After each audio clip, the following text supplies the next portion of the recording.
Howdy, y'all. For today's mini devo, I want to take you back to Isaiah 7:14, that all-time popular prophecy about Jesus' conception, a prophecy that passage that's also read and thrown around a lot during the Christmas season. So let me ask you something. Have you ever thought about that prophecy where it says, "Behold, a virgin shall conceive and bear a son, and shall call his name Immanuel"? So have you ever thought about the details in that prophecy?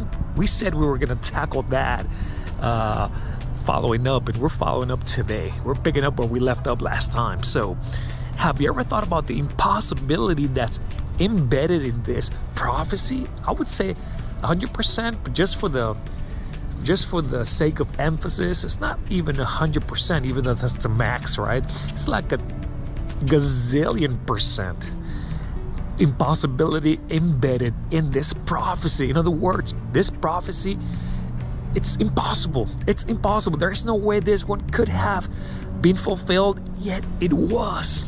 That just, first of all, sends a strong message. It screams, there's nothing, once again, there's nothing impossible for God.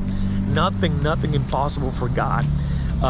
So yes, God will make it happen. There's nothing beyond anything that God can do. So that's just a reminder, right? The second thing I want to point out is, have you ever thought of all the different women in the Bible that could not conceive, even though they were married? And obviously, in order to conceive, you must be married, because that's where, morally speaking, you can engage in the gift that God has allowed all marriages to enjoy and partake of, which is intercourse.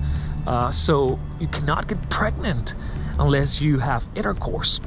And especially back in those days, they didn't have any the science or the technology to help someone get pregnant in vitro, right? So these women, like Sarah, Rebecca, Rachel, Samson's mother, Hannah, even Michal, David's first wife, as well as Elizabeth, they couldn't conceive, even though they were married.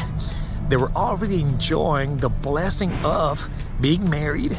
Everything was supposed to be in place, and they were expected to bear children, to have children, but they were not able to conceive. They needed a miracle. And had it not been for a miracle, in the case of most of them, they would have never conceived. In other words, it wasn't until, again, nothing is impossible for God. It wasn't until God stepped in.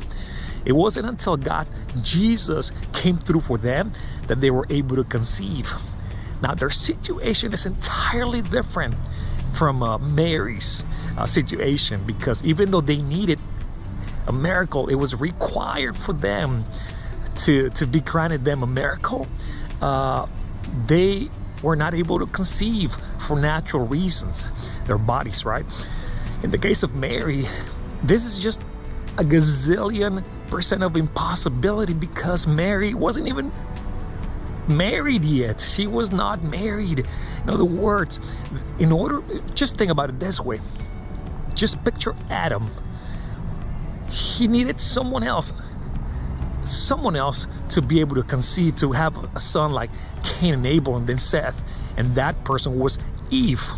Now just imagine that Adam has a son, but there's no Eve around. He's just the only one. It's only the animals and Adam himself, and then he has a son. How? That's impossible. Exactly, because you need a partner. In other words, a spouse. You need a spouse in order to conceive, to have a child. Or the other way around. Imagine Eve conceiving a son, but she's the only one on this planet other than the animals. The sun, the moon, the stars, the oceans, everything else has been created perfect, even herself. But if there's no Adam around to be able to to conceive, you can't have a son. So in other words, you need someone else in order to get pregnant.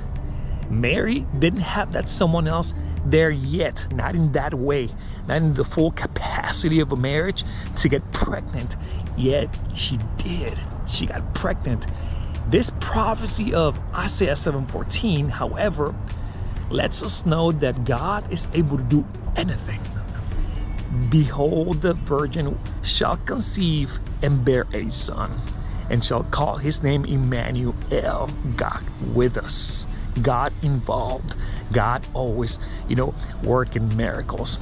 Think about the impossibility of this prophecy. We'll talk more about the details and some of the things that relate to, conceiving, pregnancy, and all that.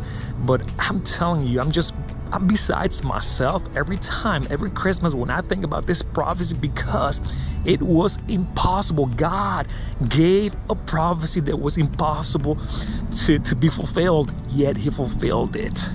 Yes, God set himself up for an amazing breakthrough.